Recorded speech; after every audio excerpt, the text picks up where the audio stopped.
Yeah, there's no good way. I'm chasing fire when I'm running after you. You,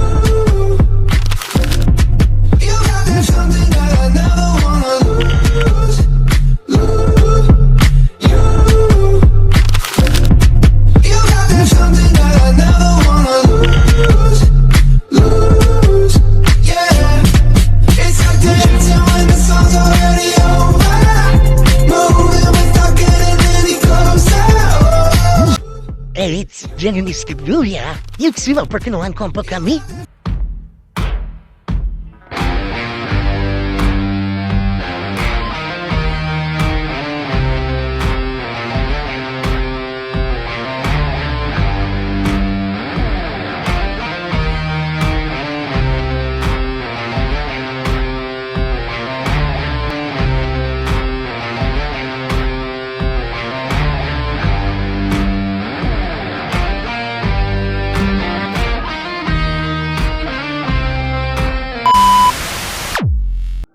Nah, kami dari kelas D kelompok 2 dengan mata kuliah stabilitas obat dengan materi yang dibawakan yaitu Q1B dan Q1C dengan dosen pengampuh Dr. Apotekar Nurul Afrianti Yusuf, S.Pharm, MSI.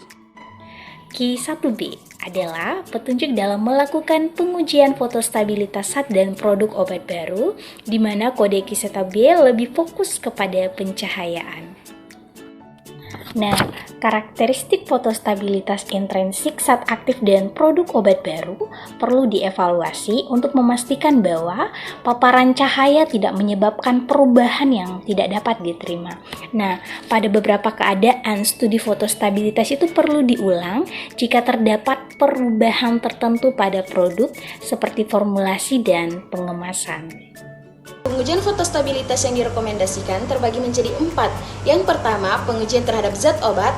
Yang kedua, pengujian terhadap produk obat yang terpapar di luar kemasan langsung. Ketiga, pengujian terhadap produk obat dalam kemasan langsung. Dan keempat, pengujian terhadap produk obat dalam kemasan. Selanjutnya, untuk sumber cahaya, pemohon atau produsen farmasi harus menjaga kendali suhu yang sesuai untuk meminimalkan efek perubahan suhu lokal atau memasukkan kontrol gelap dalam lingkungan yang sama, kecuali ada hal yang dapat dibenarkan. Pada pemilihan sumber cahaya ada 2 pilihan, yaitu opsi pertama dan opsi kedua. Opsi 1, sumber cahaya apapun yang dirancang untuk menghasilkan keluaran yang mirip dengan standar emisi DE65 atau ID65 seperti xenon, lampu halda logam, atau lampu fluoresen cahaya siang buatan yang menggabungkan keluaran cahaya UV dan vis. Nah, untuk opsi 2, sampel yang sama harus dipaparkan pada cahaya lampu fluoresensi putih dingin dan lampu ultraviolet jarak dekat, di mana lampu fluoresensi putih dingin yang dirancang untuk menghasilkan output serupa dalam ketentuan ISO, sedangkan lampu fluoresensi ultraviolet jarak dekat yang mempunyai distribusi spektral dari 320 hingga 400 nanometer dengan emisi energi maksimum 350 nanometer dan 370 nanometer. Selanjutnya, prosedur studi konfirmasi. Yang pertama, sampel harus terkena cahaya yang menyediakan pencahayaan keseluruhan tidak kurang dari 1,2 juta jam lux dan energi ultraviolet dekat terintegrasi tidak kurang dari 200 jam watt per meter persegi. Yang kedua, sampel dapat dipaparkan berdampingan dengan sistem aktinometri kimia yang tervalidasi menggunakan radiometer atau luxmeter yang dikalibrasi. Yang ketiga, jika sampel yang dilindungi misalnya dibungkus dalam aluminium foil, digunakan sebagai kontrol gelap untuk mengevaluasi kontribusi perubahan yang disebabkan oleh panas terhadap total perubahan yang diamati. Pengujian fotostabilitas zat obat terbagi menjadi 2. Yang pertama, pengujian degradasi paksa, dan yang kedua, pengujian konfirmasi. Pengujian degradasi paksa yaitu untuk mengevaluasi keseluruhan fotosensitivitas bahan dengan tujuan pengembangan metode dan atau penjelasan terkait dengan jalur degradasinya.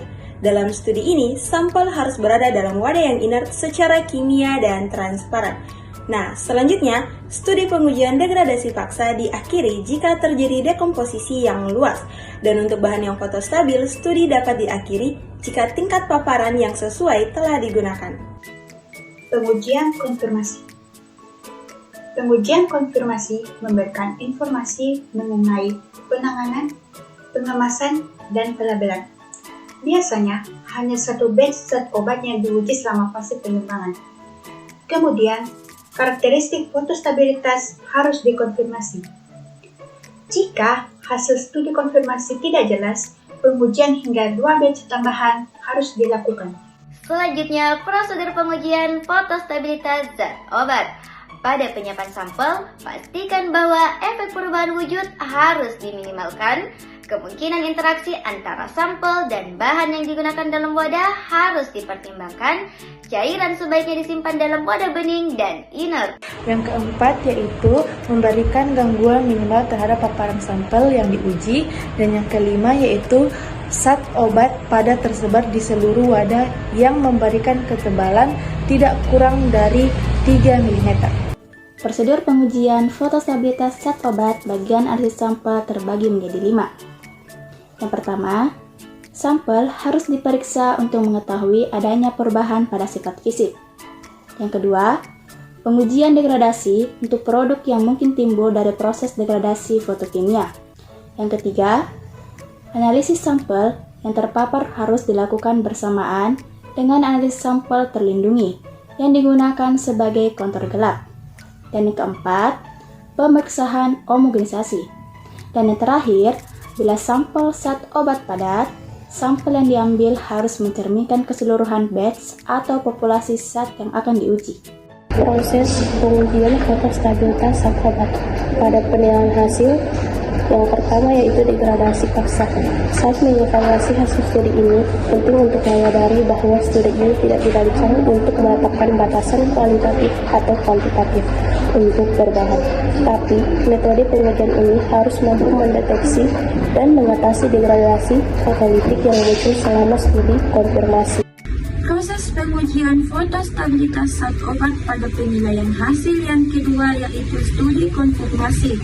Saat mengevaluasi studi konfirmasi, penting untuk mempertimbangkan hasil dari studi stabilitas formal lainnya, guna memastikan bahwa obat akan berada dalam batas yang dibenarkan pada saat penggunaan obat.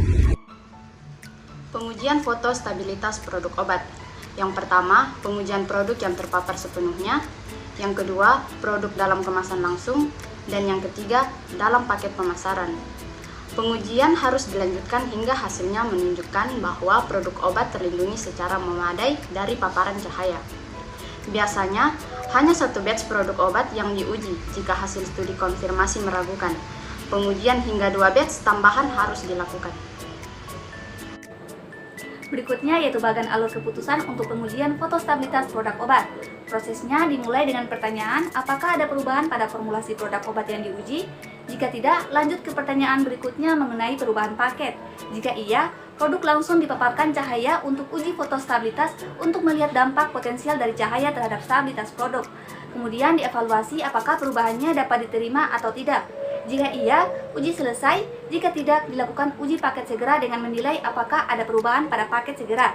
Jika ya, maka dilakukan evaluasi apakah perubahan tersebut dapat diterima. Jika dapat diterima, uji selesai. Jika tidak, dilanjutkan ke paket pemasaran dengan menilai apakah ada perubahan pada paket pemasaran. Jika iya, dilakukan pengujian kembali dan dievaluasi apakah perubahan tersebut dapat diterima.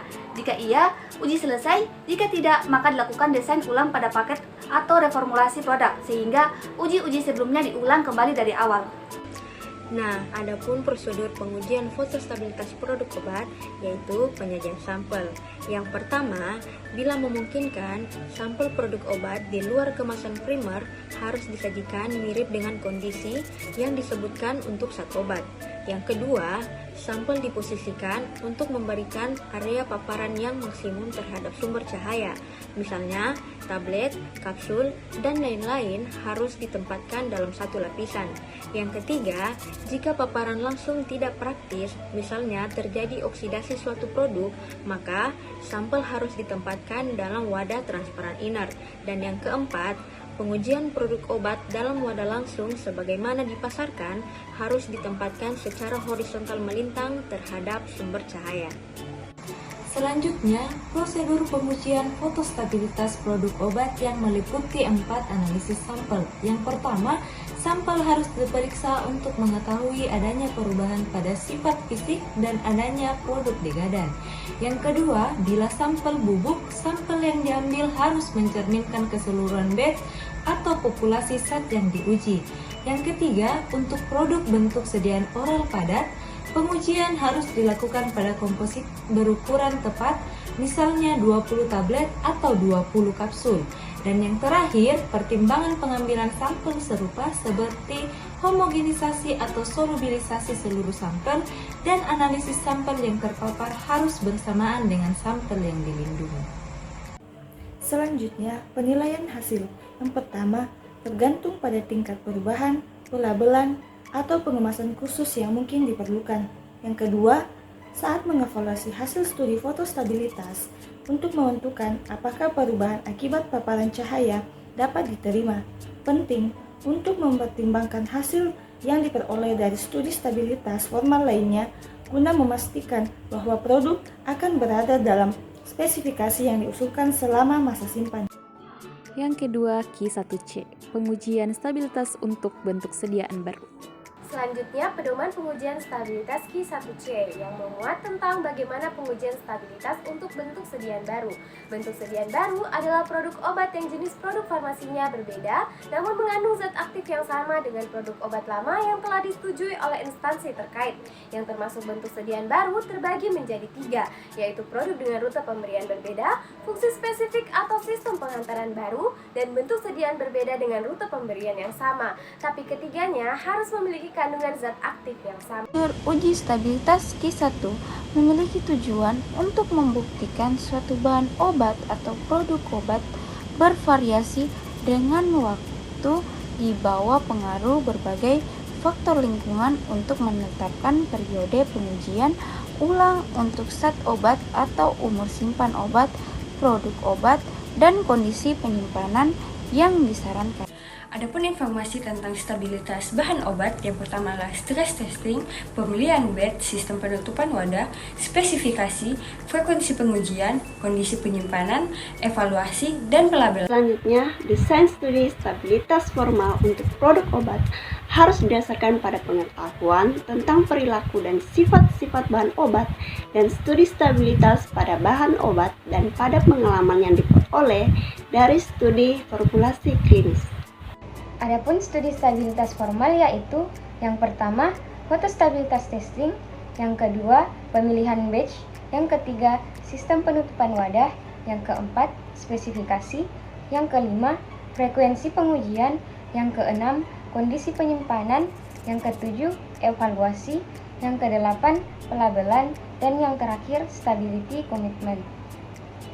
Terima kasih telah menonton video ini. Sudah klik video ini, jangan lupa like, comment, and subscribe, dan nantikan video selanjutnya.